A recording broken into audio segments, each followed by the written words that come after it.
Eh bien, bonsoir à tous. J'espère que tout le monde a trouvé une place. Nous allons donc pouvoir commencer. Je vous souhaite la bienvenue au nom du président de la Bibliothèque nationale de France, Bruno Racine, et également au nom du directeur du département Sciences et Techniques, Hervé Colin-Mer, dont je suis l'adjointe, mais malheureusement il ne peut pas être avec nous ce soir. Voilà, donc il s'agit de la dernière conférence, du cycle, en tout cas du cycle 2010, et nous espérons qu'il y en aura d'autres en 2011. Donc je laisse la parole à Martin Andler qui va nous présenter le conférencier de ce soir. Merci encore une fois à la BNF de nous accueillir dans ce très bel amphithéâtre. Donc c'est la dernière conférence du 6e cycle de conférences Un texte, un mathématicien. Il y en aura presque certainement un autre l'an prochain.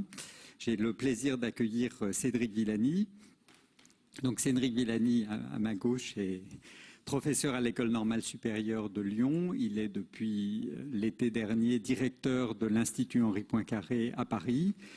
C'est un jeune, comme vous pouvez le voir, un jeune et très brillant mathématicien qui est un petit peu un multi-récidiviste de prix et de médailles. Il a eu toute une série de prix et de médailles ces dernières années qui attestent le fait qu'il est extrêmement reconnu comme mathématicien dans son domaine de spécialité. J'ajoute une petite touche personnelle, mais c'est plutôt à ma gloire qu'à la sienne, c'est qu'il a été, il y a quelques années, mon étudiant. Et je suis tombé récemment dans mon ordinateur et il avait eu 16 à son examen. Voilà, donc je lui laisse tout de suite la parole. Merci Martin pour cette présentation. C'est un grand plaisir d'être ici, devant vous. Le titre de mon exposé, Les prodigieux théorèmes de M. Nash. En mettant au point ce titre, avec la complicité de Martin Andler, j'avais en tête de donner l'impression d'un bonimenteur qui cherche à attirer son public, qui fait de la retape, de la réclame pour un numéro de précéditation, un magicien qui présente un tour incroyable, quelque chose qui défie l'imagination. Des théorèmes auxquels on ne croit pas trop, qui semblent incroyables, d'un mystérieux monsieur Nash. Juste là, dans la loge, je voyais une affiche d'une rétrospective cinéma intitulée L'étrange monsieur Grémillon. C'est un peu le même genre d'effet, ce thé en tout cas. Et c'est bien l'impression d'impossibilité qui caractérise la lecture de certains des articles de Nash. Misha Gromov l'a bien résumé dans une interview assez récente où il parle de travaux de Nash qu'il lisait quand il était étudiant. Cela ne pouvait pas être vrai et c'était vrai. Et il décrit de manière imagée comment son professeur lui donne à lire un article de Nash. Il lui dit « ça n'a pas de sens, c'est impossible ». « Mais si, relis l'article, tu vas voir. » « Mais c'est pas possible, ça n'a pas de sens. » Gromov travaille encore et finit par se rendre à l'évidence. C'est bien vrai. Gromov est maintenant l'un des très grands mathématiciens de notre temps, un des géomètres les plus célèbres de notre époque. Et en tout cas, il raconte son émerveillement, sa stupeur devant ces résultats de Nash. Je vais essayer d'en faire sentir un petit peu de cette stupeur aujourd'hui. Et je vais commencer par nous replonger dans la vie de Nash avec une petite biographie. Nash n'est pas un inconnu pour les fidèles de ce cycle de conférences. Il en a déjà été question auparavant dans l'exposé d'Ivar Ekland. J'expliquerai tout à l'heure en quelques mots pourquoi je voulais reparler de Nash. En quelques mots donc, Nash naît en 1928 en Virginie, aux États-Unis. Très tôt, il manifeste un goût pour les sciences, l'ingénierie. Son père est ingénieur. Il se livre en particulier à des expériences dangereuses en chimie. Il commence des études de chimie à Pittsburgh et puis assez vite, il change de camp et il se convertit aux mathématiques, où il s'avère exceptionnellement doué. En 1948, il entre à Princeton, l'un des bastions, l'un des hauts lieux de la science dans le monde, en particulier en mathématiques et en physique. Et c'est là qu'il prépare sa thèse, où il introduit la notion maintenant fameuse d'équilibre de Nash, notion de théorie des jeux devenue universelle en économie et maintenant en biologie des populations. C'est le début d'une carrière fulgurante, carrière mathématique de premier ordre, qu'il accomplira en partie au MIT à Boston, au Courant Institute à New York, à Princeton, un peu au sud de New York. Et il démontre en particulier ces grands théorèmes de plongement et de continuité qui font sa renommée, sa légende dans le milieu mathématicien. Ça, c'est la partie heureuse, si l'on veut, ou du moins qui brille. Arrive la partie sombre. En 1959, Nash subit une attaque de schizophrénie paranoïde aiguë, disons qu'il a des hallucinations, complexe de persécution, et il va connaître la torture dans les hôpitaux psychiatriques. Ça dure presque 30 ans, avec des rémissions de ci, de là. Le plus extraordinaire étant qu'il arrive encore au cours des rémissions à faire des articles de mathématiques de très haut niveau. Mais c'est que vers 1990 qu'il émerge doucement et essentiellement spontanément de cette folie. Quelques années plus tard, alors qu'il est bien guéri, il reçoit le prix Nobel d'économie pour les travaux qu'il a effectués durant sa thèse, 45 ans plus tôt. John Nash est toujours vivant à Princeton actuellement. Petite carte, si vous voulez bien, des États-Unis, pour mettre des lieux sur les emplacements que j'ai cités. Sa naissance en Virginie, ses études à Pittsburgh, Princeton ici, où il a fait sa thèse, le séjour à Boston au MIT, et puis le retour à New York, Princeton, en 1956, dont il sera question en particulier dans cet exposé. Pourquoi un nouvel exposé sur Nash? Bon, d'abord, évidemment, le public n'est pas le même, une bonne partie, j'imagine, a été renouvelée, mais ce qui m'a poussé à le faire en particulier, c'est ce paradoxe bien connu de ceux qui apprécient Nash. Nash est surtout connu pour ses travaux en théorie des jeux, ce qui lui a valu le prix Nobel. Et si on essaye d'estimer, je dirais qu'en gros 95% de la reconnaissance de Nash vient de ses travaux en théorie des jeux. 95%, c'est basé en partie sur des impressions subjectives, en partie sur des recherches Internet. Quand on parle de Nash scientifiquement, je dirais 95 fois sur 100, c'est en rapport avec ces notions de théorie des jeux, équilibre de Nash. Mais pour les mathématiciens, ce n'est pas forcément ça qu'il a fait de plus extraordinaire. Alors ça dépend du point de vue, mais quand Milnor, un de ses collègues, a écrit un article de présentation du prix Nobel de Nash pour ses pairs, il commence en disant « Pour beaucoup de mathématiciens, ce pourquoi il a reçu le prix Nobel est le moindre de ses accomplissements. » Ça paraît quand même incroyable. Le moindre de ses accomplissements est quand même un prix Nobel. Là, il y a un paradoxe. Certains disent que Nash est le plus grand analyste du siècle. Je reviendrai plus tard sur ce que veut dire analyste, mais en tout cas un des grands mathématiciens. Et quand ils disent ça, ils ne pensent pas du tout à ses travaux sur la théorie des jeux.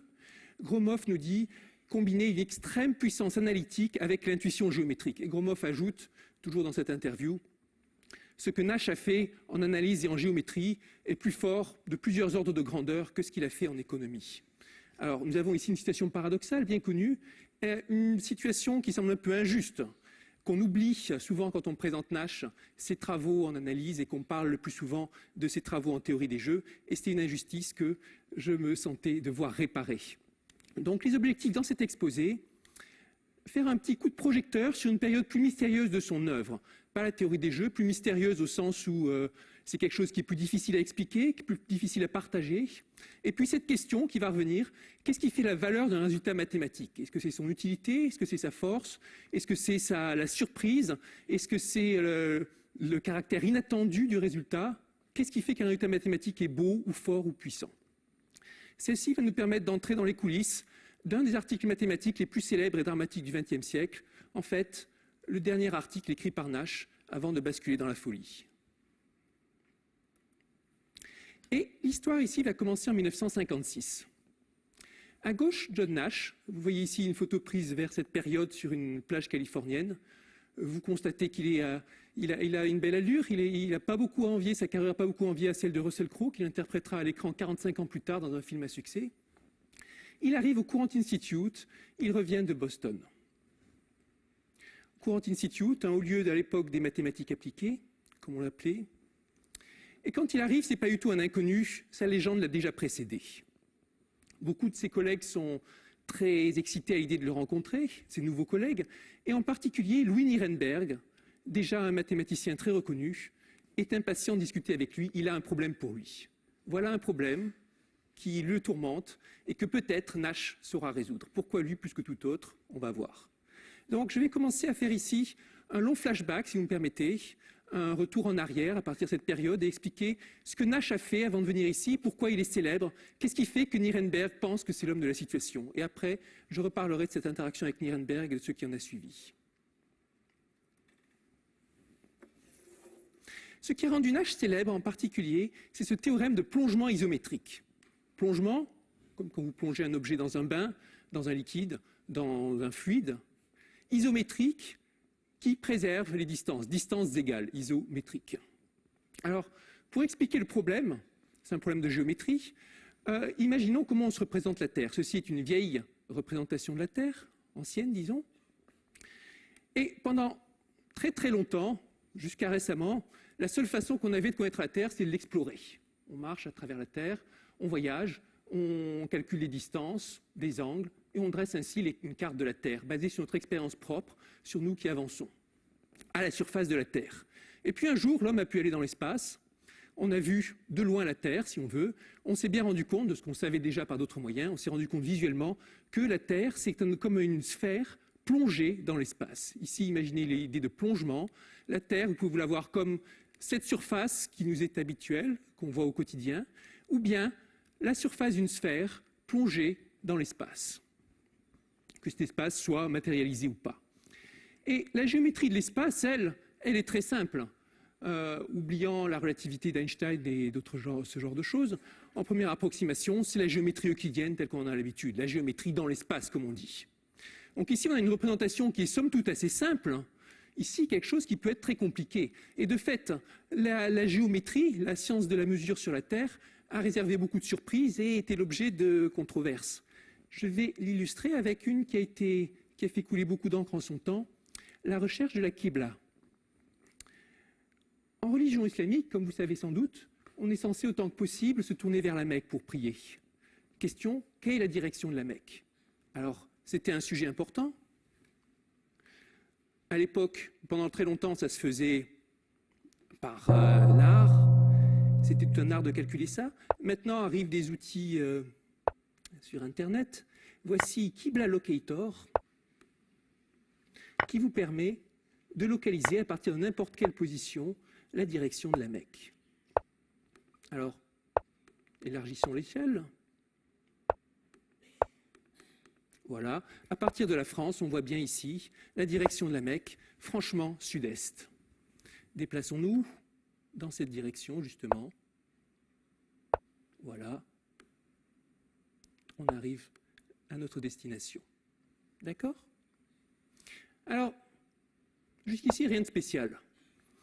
Quand on a commencé à construire des mosquées très à l'ouest, et en particulier aux États-Unis, quelque chose d'extraordinaire est apparu. Regardez ici, ça c'est la direction de la Mecque, vous voyez, c'est curieux. Maintenant, ça pointe horizontalement, c'est ce dont on a l'impression. Et quand j'arrive aux États-Unis, je pointe vers le nord. Grand débat. Oui, alors, faites pas attention aux demandes de chat en attente et à tout ce qu'on veut qui est autour. Évidemment, tout le spam qu'on peut imaginer. Donc, concentrez-vous là-dessus. Et observez ce phénomène incroyable. Je suis ici, dans le New Hampshire ou qui sait où, je veux construire une mosquée. La Mecque, on le sait bien, est au sud. Et pour me diriger vers la Mecque, je dois pointer vers le nord. Alors ça a été toute une affaire. Les ambassades sont intervenues. Est-ce qu'il y a une erreur dans les calculs? Mais non, on recommence les calculs. Mais oui, c'est bien vers le nord, je vous le dis, ainsi de suite. Non, je ne veux pas y croire. Forcément, il faut aller vers le sud. Bon. Et évidemment, ce genre de complications, il vient du fait qu'on est dans une géométrie non triviale, une géométrie sphérique, justement. À partir du moment où on a cette image, cette représentation plane de la Terre, évidemment, les trajectoires les plus courtes, les trajectoires géodésiques, comme on dit, le plus court chemin d'un point à un autre, ce n'est pas des lignes droites, c'est des lignes compliquées. Mais si on a cette représentation plongée de la Terre comme une sphère dans l'espace, ça devient très simple. Vous imaginez bien, pour avoir le plus court chemin, je prends un bout de ficelle, je l'accroche ici sur la position de la Mecque, là, j'accroche l'autre bout ici aux États-Unis, et je regarde, ça me tracera la courbe. Une vision beaucoup plus simple, en somme, cette vision plongée. Dans l'histoire de la géométrie, on est passé graduellement d'une vision plongée à une vision abstraite. Alors, grossièrement, on commence il y a très longtemps avec la géométrie à l'Euclide, les triangles, des angles, des polygones ou ce que vous voulez. Et puis un jour, on s'intéresse à la géométrie sur une sphère, géométrie sphérique. Et on étudie les propriétés des triangles sur une sphère, les angles, la somme des angles n'est pas égale à 180 degrés, etc. Et puis, on peut aussi étudier la géométrie sur des surfaces plus compliquées. Voici un exemple. On peut imaginer, pour avoir le plus court chemin d'un point à un autre, je prends une ficelle, et pareil, ou un élastique, je l'accroche à un endroit, je l'accroche à un autre endroit, et la courbe tracée sur cette surface sera la géodésique, le plus court chemin. Mais encore là, j'ai ces deux points de vue possibles. Je peux m'intéresser à cette surface d'un point de vue intrinsèque, où je l'explore seulement en regardant ce qui se passe à la surface, en me déplaçant dessus, en l'explorant comme j'explorerais la Terre, ou le point de vue plongé, où je la regarde de l'extérieur. Et ici, vous avez par exemple la surface qui est représentée, ici le plan tangent, un plan qui caresse la surface. Le plan, c'est l'ensemble de toutes les vitesses que je peux obtenir quand je me déplace sur la surface. C'est d'ailleurs Martin Andler qui m'expliquait ça quand j'étais élève à l'École normale supérieure. Définition abstraite du plan tangent. Et on peut très bien définir une géométrie intrinsèque en ne jamais sortant de cette surface. Mais on peut aussi s'intéresser à la troisième direction, ici, ce vecteur normal qui est indiqué ici, qui nous permet de sortir et de voir que cette surface, elle est plongée dans une géométrie simple, une géométrie euclidienne.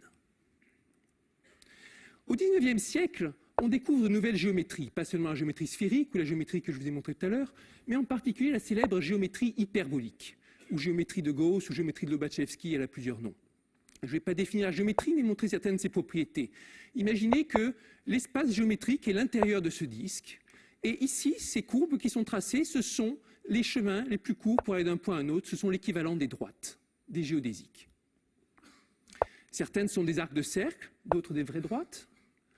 Ici, l'espace hyperbolique, vous avez une représentation de ce qui arrive quand on le fait tourner, mais par des transformations isométriques. À chaque instant, je déforme l'espace tout en le conservant identique à lui-même.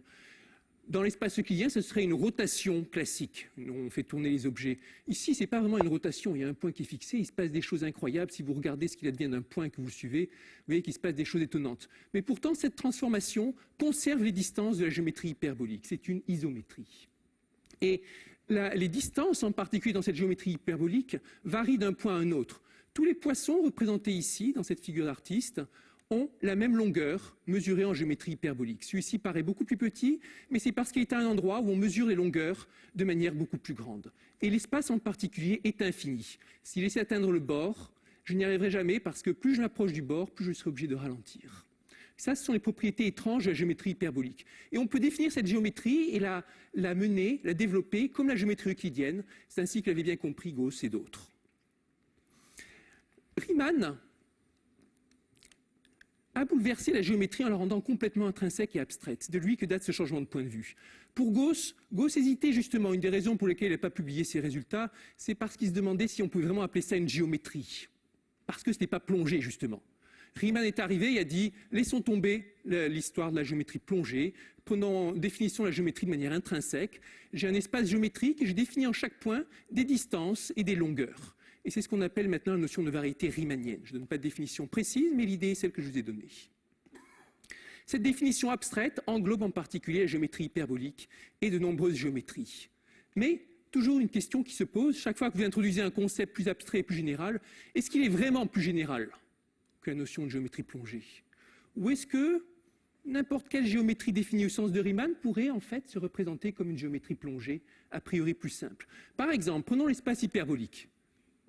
On le définit de manière intrinsèque, mais peut-être qu'il aussi correspond à un objet plongé, de la même façon qu'une sphère pour la géométrie sphérique. Il y a de nombreuses tentatives. L'une est cette espèce de tricot hyperbolique. Vous pouvez trouver des images sur Internet, où on essaie de construire une surface de tissu qui aurait les mêmes propriétés géométriques que l'espace hyperbolique. Ceci est un petit bout, et il faudrait continuer. Très vite, on s'aperçoit qu'on n'arrive pas à continuer. Ça, c'est le genre de figure qui fascine les couturiers, soit dit en passant. Vous observez la ressemblance avec une feuille de salade frisée ou quelque chose comme ça. Ce sont des formes qui se retrouvent dans la nature. Autre tentative, ce qu'on appelle la pseudosphère, qui est quelque chose comme le contraire d'une sphère, si on veut. Et la géométrie de cette pseudosphère, ici, reproduit la géométrie de l'espace hyperbolique, du moins un petit bout ici reproduit la géométrie hyperbolique. Mais ce n'est pas une vraie surface au sens où on l'entend habituellement, parce que vous voyez ici cette crête, cette arête. En ces points, sur cette arête, la géométrie n'est pas bien définie. Même chose ici pour cette magnifique surface, dite surface de Kuhn, dont la géométrie localement est hyperbolique. Vous voyez ici des crêtes. Ça, c'est le genre de modèle pédagogique qu'on trouve par centaines à l'Institut Henri Poincaré, pour illustrer ce genre de choses, justement. Hilbert montre précisément qu'on ne peut pas plonger l'espace hyperbolique. Le plan hyperbolique, j'essaie de le plonger, de le représenter comme un sous-ensemble de l'espace euclidien, ça ne marche pas. Sous certaines conditions, ça ne marche pas. Mais pourquoi rester à 3 dimensions? Blanusa, plus tard, montre qu'on peut plonger l'espace hyperbolique pourvu qu'on se place dans un espace assez grand. Un espace à 6 dimensions. Alors, qu'est-ce que c'est 6 dimensions? On a l'habitude des 3 dimensions. 4e dimension, parfois on dit que c'est le temps, ça peut être autre chose. Des fois, dans les nouvelles théories physiques, on parle de 6, 10, 28 dimensions ou qui sait quoi. En tout cas, dans un espace à 6 dimensions, on pourrait plonger cette géométrie hyperbolique. Dans un espace euclidien, donc, plus large que l'espace dont nous avons l'habitude.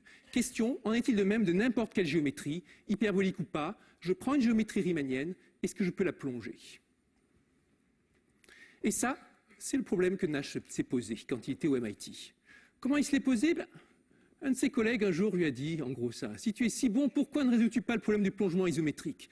Ce jour-là, Nash avait été tellement insupportable, parce qu'il était très vantard, très bravache, je suis un génie, et je suis très fort, et j'ai découvert ceci, j'ai redécouvert cela, et j'ai pas besoin de lire les grands auteurs, je sais tout par moi-même, que son interlocuteur exaspéré lui avait dit « Si tu es si bon, pourquoi ne résous-tu pas le problème du plongement isométrique ?» Et il lui avait expliqué « C'est un problème important, célèbre et difficile, mesure-toi à ça. » Alors Nash s'est enquis du problème, et il a commencé par vérifier que c'était un problème important, effectivement. Il a demandé à tout le monde « Est-ce que c'est vraiment important? Est-ce que ça vaut la peine que je travaille dessus ?» Il a annoncé qu'il travaillait dessus, ça c'est très inhabituel. D'habitude, les mathématiciens n'annoncent jamais qu'ils travaillent sur un problème, surtout si c'est un gros problème. Les exemples célèbres, ceux de Wise ou de Perelman, qui travaillent sur un problème très dur, ils le gardent en secret jusqu'à ce que la preuve soit complète. Nash, pas du tout. Je vais travailler là-dessus, je vais le résoudre, je suis le mieux placé, j'ai de l'intuition. Et même, il commence par annoncer qu'il l'a résolu.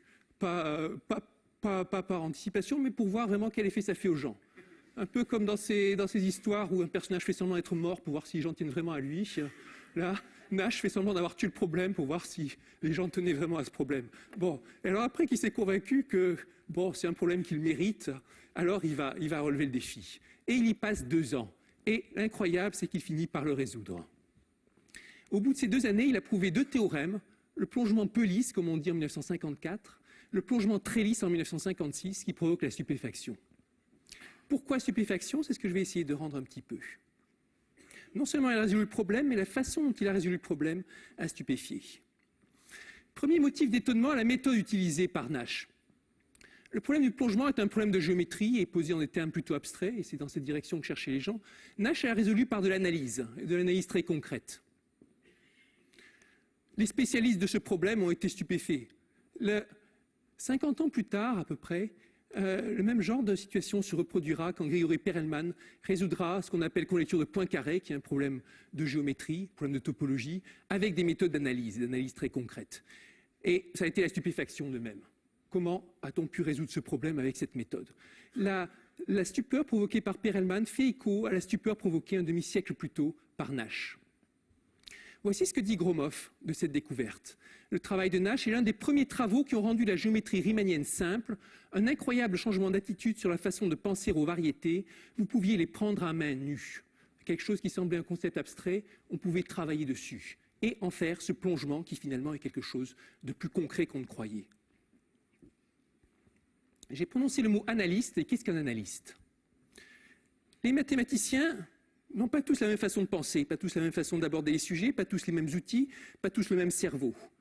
Et certains ont une pensée algébriste, une pensée structurée, certains ont une pensée analyste, certains ont une pensée probabiliste. Qu'est-ce qu'un analyste? Un analyste, c'est quelqu'un qui analyse. Bon. Le mot japonais pour dire l'analyse est très proche du mot qui dit la cuisine fine, kaiseki. Et c'est bien ça qui a l'idée dans l'analyse. On va faire du raffiné, du précis. On va décortiquer et contrôler précisément. Un analyste, c'est quelqu'un qui veut tout contrôler. Ça, c'est une phrase que m'avait dite un de mes professeurs de probabilité. Justement, il ne se rangeait pas dans ce camp-là. Il m'a fallu des années pour comprendre vraiment ce qu'il entendait, mais il avait parfaitement raison. Donc, un analyste met son orgueil dans la force et la précision avec laquelle il attaque un problème, avec des outils simples et puissants, comme un outil très bien façonné qui va taper exactement au bon endroit, bien ciblé. Et un analyste étudie en particulier beaucoup des fonctions et ils étudient en grand détail. Ici, j'ai représenté des fonctions, des courbes, des signaux et vous voyez qu'elles ont des propriétés très différentes. Celle-ci est très lisse, celle-ci au contraire paraît très rugueuse, celle-ci paraît lisse sauf qu'il y a un point ici, une singularité comme on dit. Celle-ci, elle saute, on avance et puis paf, on tombe brutalement. Ici, on parle de discontinuité. Tout ça, ce sont des fonctions différentes. Celle-ci, entre parenthèses, c'est une trajectoire de mouvement brownien. C'est un problème physique ou un cours de la bourse, si vous voulez. Et ces fonctions ont des propriétés très différentes et un analyste essaiera en particulier de les analyser. Pourquoi elles sont différentes? Qu'est-ce qui fait qu'elles sont plus ou moins régulières, plus ou moins lisses?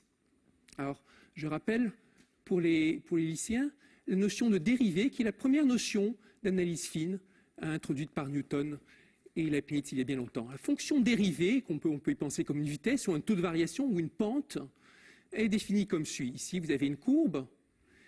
Vous tracez une courbe qui intersecte, une droite qui intersecte cette courbe en 2 points, puis vous rapprochez le deuxième point jusqu'à vous approcher du premier. Vous avez ainsi défini la tangente. Une fois que la tangente est faite, vous mesurez la pente de la tangente. Vous regardez de combien on avance en même temps qu'on descend, et le rapport, ce nombre divisé par ce nombre, c'est la valeur de la pente ou la valeur de la dérivée. C'est une façon de définir la pente.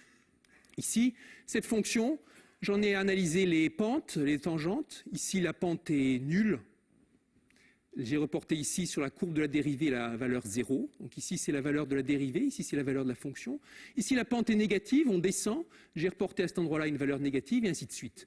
Alors, celle-ci est la courbe qui vous donne les variations de la courbe du dessus. Et une fois qu'on a fait ça, on peut continuer le processus, analyser la pente de la pente, la dérivée seconde, comme on dit, et ainsi de suite. Ces dérivées d'ordre élevé sont difficiles à concevoir. Ici, vous voyez que la pente va augmenter. Si je prends la pente en ce point, elle sera à peu près nulle. La pente en ce point sera positive. Donc la pente globalement augmente. La pente de la pente est positive. On arrive encore à comprendre. Les dérivées d'ordre plus élevé, la pente de la pente de la pente, qu'est-ce que ça veut dire? Pas facile. Difficile à concevoir. Justement, voici une citation de Nixon, 1972, pour défendre son bilan économique. Le taux d'augmentation de l'inflation est décroissant. Bon. Quand vous y réfléchissez, l'inflation, c'est déjà une pente. L'augmentation de l'inflation, c'est la pente de la pente. Et dire qu'elle est décroissante, c'est parler de la pente de la pente de la pente. Et on voit bien justement là que c'est pour noyer le poisson, si j'ose dire. Pour qu'on n'y comprenne rien. Si on vous propose de racheter une affaire en vous disant que le taux d'augmentation de l'inflation et du déficit est décroissant, ne prenez pas l'affaire, hein, ça c'est sûr. Donc sur cet exemple, sur cette boutade, on voit que la dérivée troisième, c'est quelque chose qu'on n'arrive pas à concevoir. Mais pour un analyste, on parle de dérivée troisième, quatrième, cinquième, dixième, et même on emploie un nombre de dérivées ou dimensions, d'ailleurs fractionnaires en un certain sens. On ne dirait pas plus, ça serait un exposé entier centré sur la notion de fractal. Et plus une fonction a de dérivées, plus elle est régulière ou lisse. Disons, plus une fonction a de dérivées qui sont continues. C'est la notion d'une fonction lisse. Pour un analyste, c'est le pain quotidien. La première question que pose un esprit d'analyste, c'est quelle est la régularité de cette fonction? Et on peut définir la régularité, la notion d'être lisse en termes de dérivés, mais aussi par des méthodes incroyablement plus compliquées, analyse en fréquence à la Fourier ou encore d'autres. Ça prendrait des exposés entiers de définir comment on peut étudier une fonction du point de vue de l'analyse. Mais pour l'instant, pour cet exposé, on s'en maintiendra à la notion de dérivée. Et c'est une notion importante qui peut changer la conclusion d'un problème. En mécanique des fluides, selon que votre champ de vitesse a une discontinuité, un choc, comme on dit en mécanique des fluides ou pas, la conclusion peut être complètement changée. Un bilan anthropique sera différent et ainsi de suite. Et Nash, ici, s'est révélé un vrai analyste. Ce problème qu'on pensait géométrique, vraiment, le problème du plongement isométrique, Nash a montré que c'était vraiment un problème d'analyse et que pour y parvenir, pour le résoudre, il fallait se poser ces questions. Combien est régulière la fonction, le plongement, combien de dérivés je veux, combien de dérivés je peux construire et ainsi de suite. Ces conclusions sont incroyables et puissantes. Voici le paradoxe de Nash-Kuiper que j'évoquerai brièvement, qui est une conséquence de son premier théorème de plongement. Si vous pouvez prendre une sphère et il y a un moyen de la ratatiner, si j'ose dire, au sens où vous avez votre sphère et puis vous allez exercer des forces bien calculées sur cette sphère pour arriver à la rendre très petite extérieurement. Vu dans le domaine du plongement, ce sera un plongement très petit. Du point de vue intrinsèque, ça n'aura rien changé. Des petits êtres vivant à la surface de la sphère ne remarqueront pas la différence. Et on peut faire ça sans la cabosser. Il y a une façon de ratatiner une sphère. Vous prenez un marteau, une balle de ping-pong, prenez un marteau, vous tapez dessus. Ça va ratatiner la sphère. Mais ça va créer des coins, des singularités. Nash montre qu'on peut faire sans singularité, ce qui est en contradiction avec notre expérience. Nous savons bien qu'une sphère est rigide, elle ne peut pas la déformer, sauf à la casser.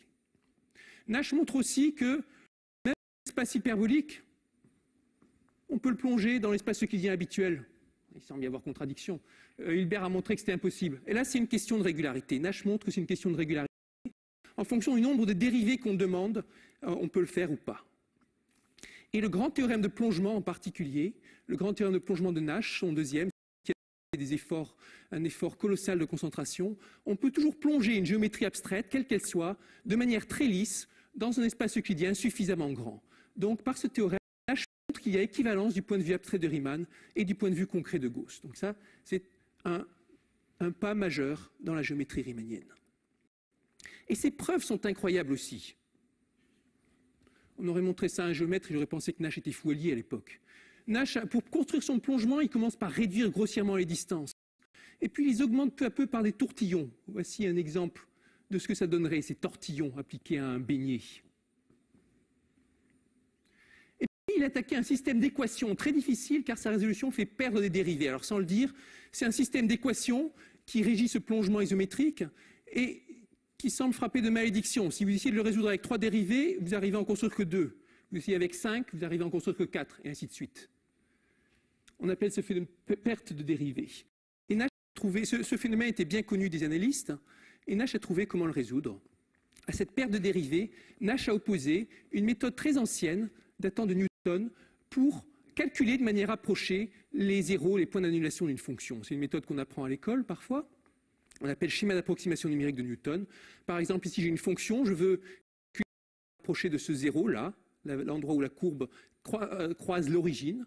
Je pars d'une valeur approximative, ce xn ici, je trace la tangente à la courbe et je prends l'intersection ici, c'est mon approximation. Et puis je recommence, partant de cette nouvelle approximation, je trace la tangente, l'intersection de la tangente avec l'axe et ainsi de suite.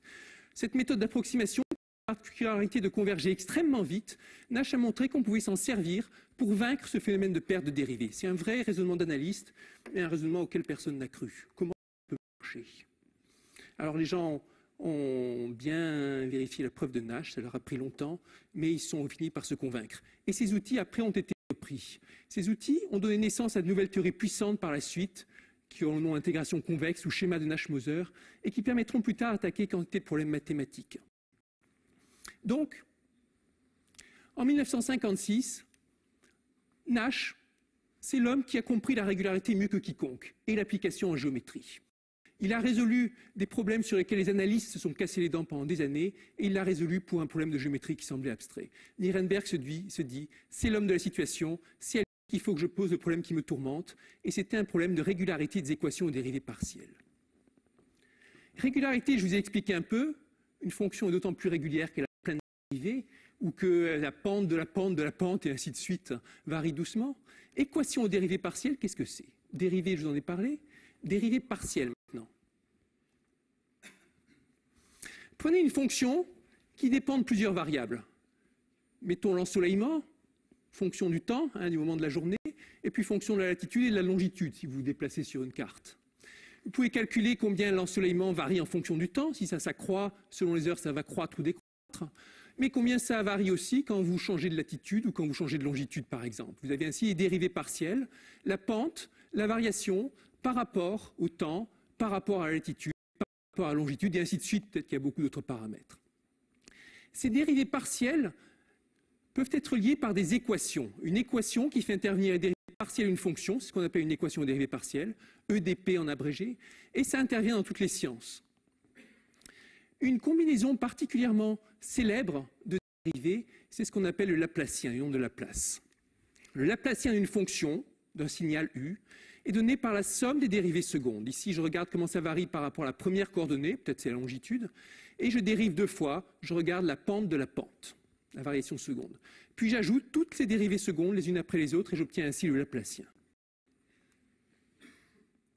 Voici un tableau un peu impressionniste, peut-être effrayant, de certaines équations aux dérivées partielles célèbres. Les équations aux dérivées partielles, je vous dis qu'elles régissaient tout. Ici, vous avez en haut l'équation de Boltzmann, dont vous avez entendu parler pour ceux qui étaient là dans l'exposé de Laure Saint-Raymond, et qui régit les gaz les gaz raréfiés en haute atmosphère. Ici, l'équation de Vlasov qui régit, disons, l'évolution d'une galaxie. Ici, le flot de Ricci, l'équation de Ricci qui a permis à Perelman de résoudre la conjecture de Poincaré. Ici, l'équation d'Euler qui date de 1755, qui décrit un fluide incompressible et non visqueux. Alors, je les présente comme des formules magiques, si vous voulez, sans vous donner d'explications. On va se concentrer sur l'une d'entre elles après. Ici, vous avez en rouge, entouré de bleu, l'équation du plongement isométrique que Nash a résolue pour construire son théorème de plongement. Ici, la relativité générale d'Einstein. Ici, l'équation de Dirac. Ici, l'équation d'un fluide compressible et visqueux. Ici, l'équation de Schrödinger, la base de la physique quantique. Ces équations, comme je vous disais, elles sont partout. Elles décrivent n'importe quel phénomène que vous avez en tête, ou presque. Elles sont partout, d'ailleurs, celle-ci, je ne sais pas si certains d'entre vous la reconnaissent. Elle vous est peut-être familière. Beaucoup d'entre vous, je pense, passent devant presque tous les jours. Vous ne la voyez pas? La voici. Station de métro Châtelet. Vous avez cette imposante sculpture, une sorte de raie géante ou quelque chose comme ça. Et ici, l'équation de Schrödinger, la base de la physique quantique, comme je vous disais. Donc, ici, quand il a fallu, dans cette représentation artistique, évoquer quelque chose de fondamental dans le monde, c'est l'équation de Schrödinger que l'artiste a voulu inscrire ici. La base de la physique quantique, comme je vous le disais. Derrière chacune de ces équations, il y a un monde, un traité entier. Ça peut vous prendre des années pour maîtriser l'une seule de ces équations. Et l'équation sur laquelle je vais parler maintenant, l'équation dont on va parler, l'équation que Nirenberg a en tête, c'est l'équation de la chaleur. Une des plus anciennes et des plus respectables, peut-être la première de toutes. Elle date de Fourier, 1811. L'équation porte sur la température. Imaginez qu'on s'intéresse à la température dans une barre de métal. La position dans cette barre de métal est repérée par un nombre, disons la distance par rapport à l'une des extrémités. Vous avez ici une variable de position, et puis vous avez une variable de temps. Au fur et à mesure du temps, la température évolue. Et voici l'équation. La dérivée par rapport au temps, donc la pente de la température, est égale à une constante fois le Laplacien de la température, qui est cette somme de dérivées secondes dont je parlais. Une autre façon de l'écrire, c'est la dérivée de C fois la dérivée de la température. Vous voyez ici les dérivées partielles. Il y a la dérivée par rapport au temps, la dérivée par rapport à la position. Ce nombre C est la conductivité. Il mesure la facilité avec laquelle la chaleur va s'étaler, diffuser dans votre barre de métal. Si la conductivité est élevée, la chaleur va facilement se dissiper, se répartir. Vous attendrez peu de temps et votre barre de métal, que vous avez chauffée à une extrémité par exemple, sera de température homogène. Si en revanche la conductivité est très basse, la chaleur circulera très mal dans la barre de métal. La conductivité peut être constante, disons que c'est une propriété du métal, ou elle peut varier d'un point à un autre. Imaginez une barre de métal avec un alliage. Je dis n'importe quoi, mais par exemple, ça pourrait être moitié de cuivre, moitié de fer à un endroit, puis 53-47%, puis 55-45%, et ainsi de suite. Les propriétés pourraient varier et la conductivité va varier en fonction des proportions. Quand c'est le cas, l'équation de la chaleur est ainsi. Il faut que vous preniez en compte la dépendance de la conductivité par rapport à la position. Ceci est l'équation de la chaleur pour un milieu inhomogène. Quand cette conductivité est variable, on ne peut pas calculer la solution de l'équation de la chaleur, pas de formule. Mais pour autant, on peut l'étudier. Et une des premières choses qu'on apprend, c'est la régularité, justement. Cette équation a un effet régularisant. Même si vous partez d'une distribution initiale de température discontinue, très violente, après une seconde, la distribution de température sera continue.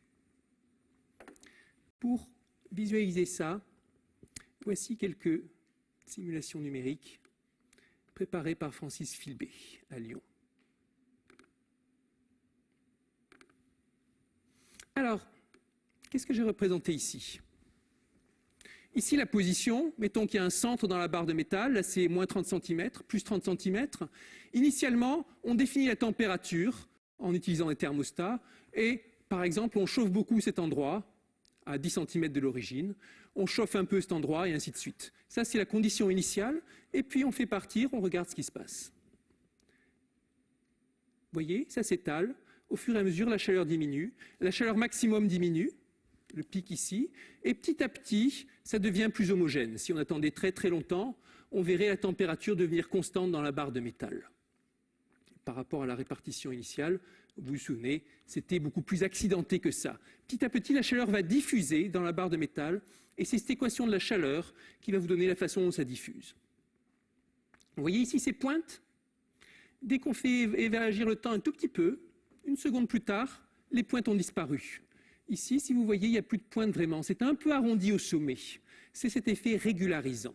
La fonction qu'on a maintenant est lisse.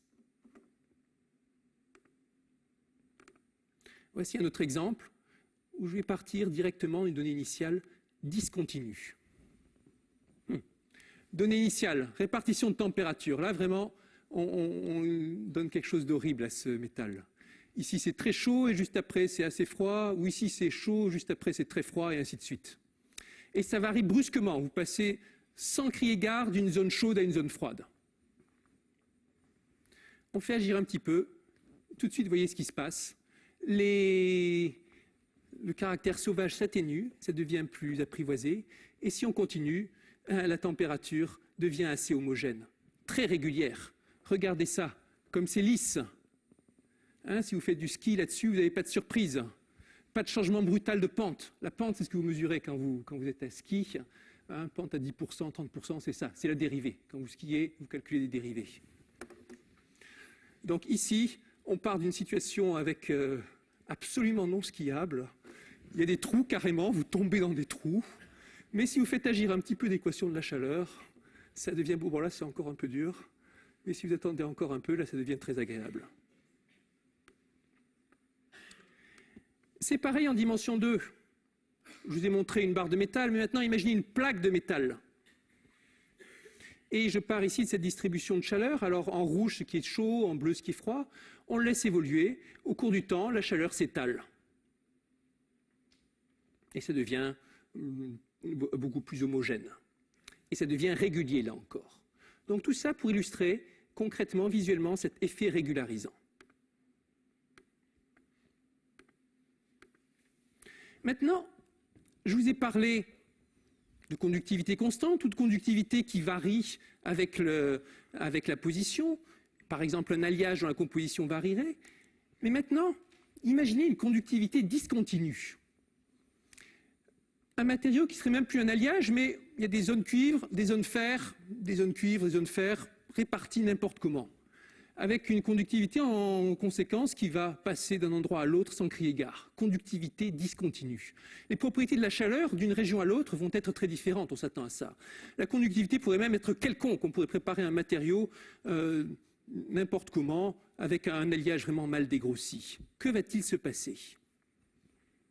Est-ce que, si on prend une distribution de chaleur dans un milieu comme ça, un milieu à conductivité discontinue, à conductivité quelconque, est-ce qu'on va quand même avoir cet effet régularisant? C'est ça le problème qu'on va poser à Nash.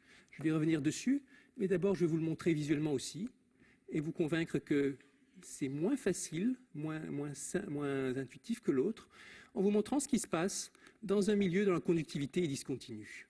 Voici la même donnée initiale que précédemment, avec là encore complètement discontinue, mais cette fois dans un milieu dont la conductivité varie brutalement.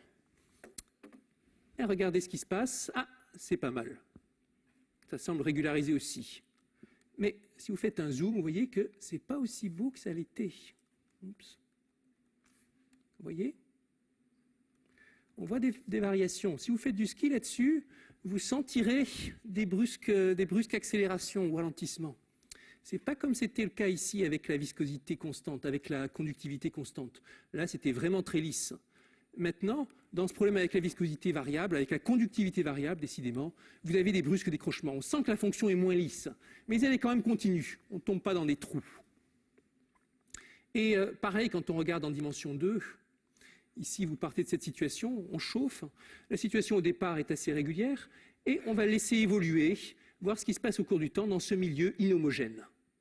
Et violemment inhomogène. Regardez ce que vous obtenez, c'est pas très joli. C'est pas une belle figure comme on avait tout à l'heure. Là, ça diffuse, ça fait comme une sorte de tache. On sent bien que c'est pas très régulier non plus. Mais ça reste continu. Du moins, on a l'impression. Et c'est ce problème exactement que Nirenberg pose à Nash.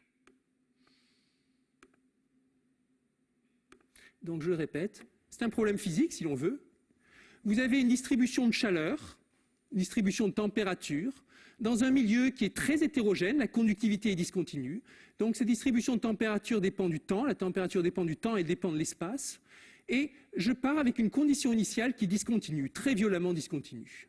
Est-ce qu'au bout d'une seconde, j'aurai quand même une distribution continue? Ça, à peu de choses près, c'est le problème que Nirenberg pose à Nash. Et l'histoire va-t-elle recommencer? Nash fait pareil qu'avant, il commence à travailler sur le problème, il se met au courant, sans jeu de mots si vous voulez, puisqu'il était au courant Institute, mais enfin.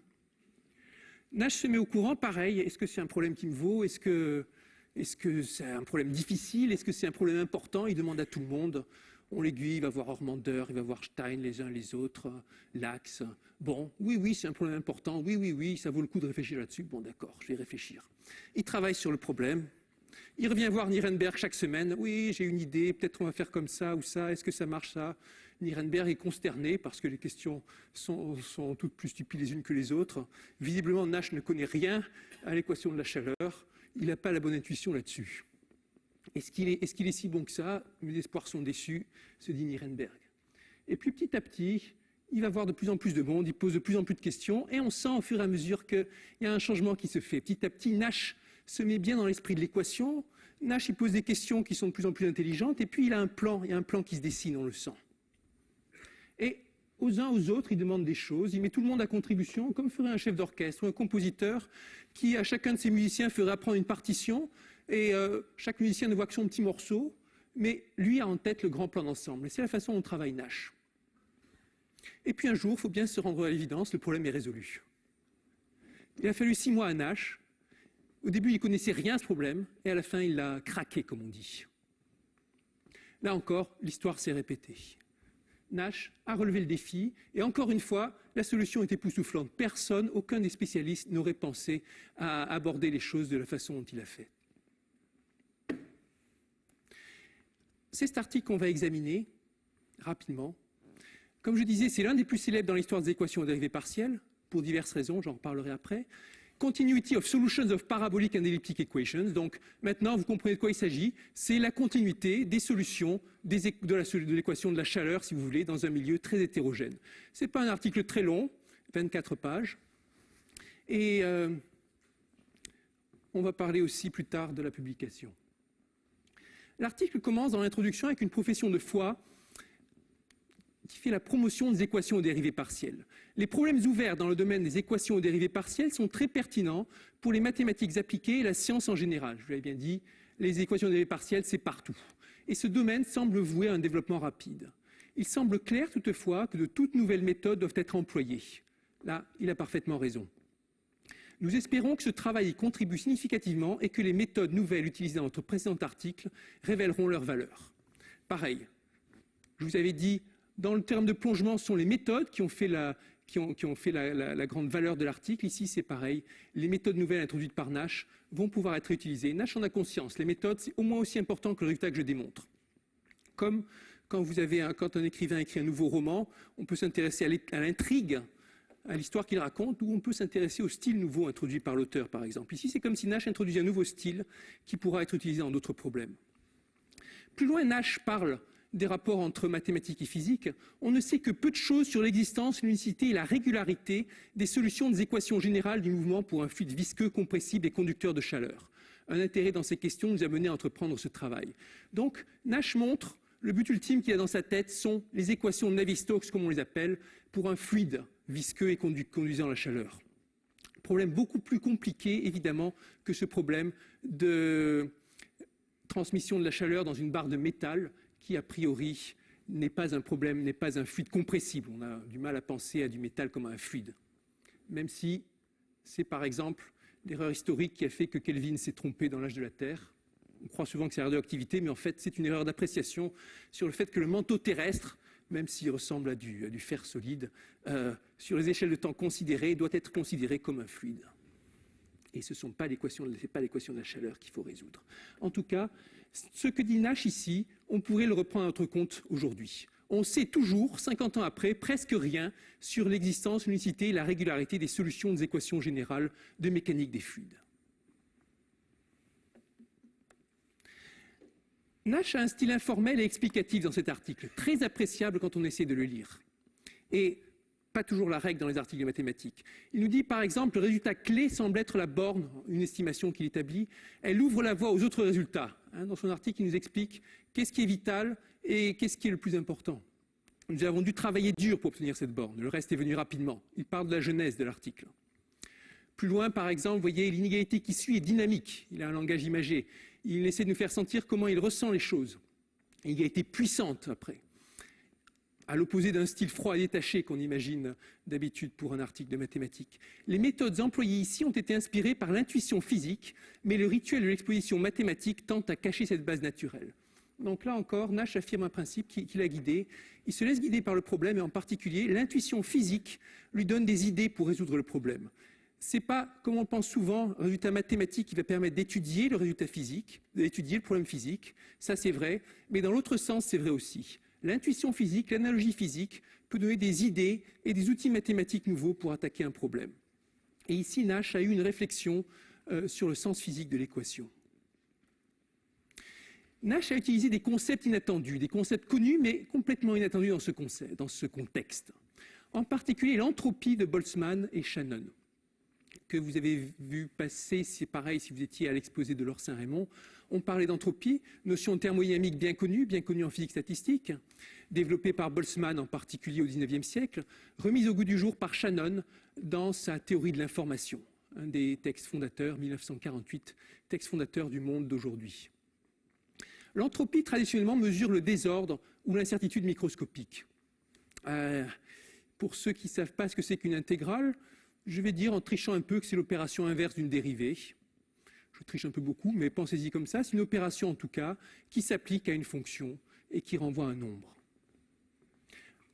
Ici, c'est la formule qui donne l'entropie en fonction de la température.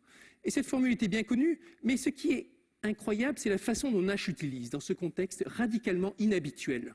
L'intuition probabiliste et physique est très éloignée de la régularité. Régularité, c'est une préoccupation d'analyste. L'entropie, c'est une préoccupation de physicien probabiliste. A priori, les deux mondes sont très éloignés. Ce n'est pas parce que vous avez une grande entropie que vous êtes régulier, ce n'est pas parce que vous êtes régulier que vous avez une grande entropie, et vice-versa. A priori, aucun rapport entre les deux. Et autant l'entropie, c'est un concept qui parle facilement à un physicien ou à quelqu'un qui fait de la communication, autant la régularité, d'habitude, peu lui chaud. Mais Nash, justement dans ce contexte, montre qu'on peut utiliser l'entropie pour attaquer ce problème de continuité. Et c'est ça l'un des éléments qui ont causé une émotion considérable. On connaissait bien l'entropie, on connaissait la régularité, mais quel rapport entre les deux? Nash montre le rapport entre les deux. Et puis il montre la puissance d'une méthode consistant à obtenir des inégalités différentielles sur des quantités simples qui contiennent de l'information et qui, d'une certaine mesure, résument la solution. 45 ans plus tard encore, un autre génie, Grigori Perelman, stupéfiera le monde avec une entropie. Si Grigori Perelman a réussi à résoudre la conjecture de Poincaré, comme vous le lisez maintenant dans les journaux, d'ailleurs les journalistes racontent beaucoup de choses un peu fausses, c'est en partie parce qu'il a trouvé une entropie dans ce problème et il a compris comment l'appliquer à ce problème où personne ne voyait de l'entropie. Là encore, il y a une parenté et un écho. Parlons un petit peu du cheminement dans cet article de Nash maintenant. On va l'examiner de plus près. C'est un grand œuvre en plusieurs parties qui sont bien construites et qui se répondent harmonieusement, ça c'est important pour l'appréciation d'un résultat, comme des chapitres d'un roman. Le premier chapitre, si l'on veut, on s'intéresse au déplacement. Déplacement, influence de la chaleur. Vous prenez une source atomique de chaleur, vous avez votre barre de métal et vous chauffez un endroit précis et vous regardez combien ça se répand au cours du temps, combien la chaleur diffuse, quelle est la longueur typique. Et cette longueur typique, c'est la racine carrée du temps. Si vous attendez une seconde, ça va se sentir à 1 cm peut-être. 4 secondes, ça se sentira à 2 cm. 16 secondes, ça se sentira à 4 cm, et ainsi de suite. Cette racine carrée, c'est exactement comme l'étalement de la diffusion d'une particule brownienne. Problème de physique classique où vous prenez une particule et vous la laissez se déplacer aléatoirement, au hasard, comme dans une marche au hasard, dans un fluide. Deuxième partie, positivité. Nash montre que la température n'est pas trop basse près de la source. Ça paraît intuitif, on y croit. Si je chauffe à un endroit et que j'attends un peu, ça restera toujours assez chaud près de cet endroit que j'ai chauffé au départ. Mais c'est délicat à démontrer. Ici, l'intuition physique le guide sur le fait que c'est la voie à adopter pour la démonstration mathématique. Et puis, dans le chapitre suivant, il montre qu'il y a un phénomène de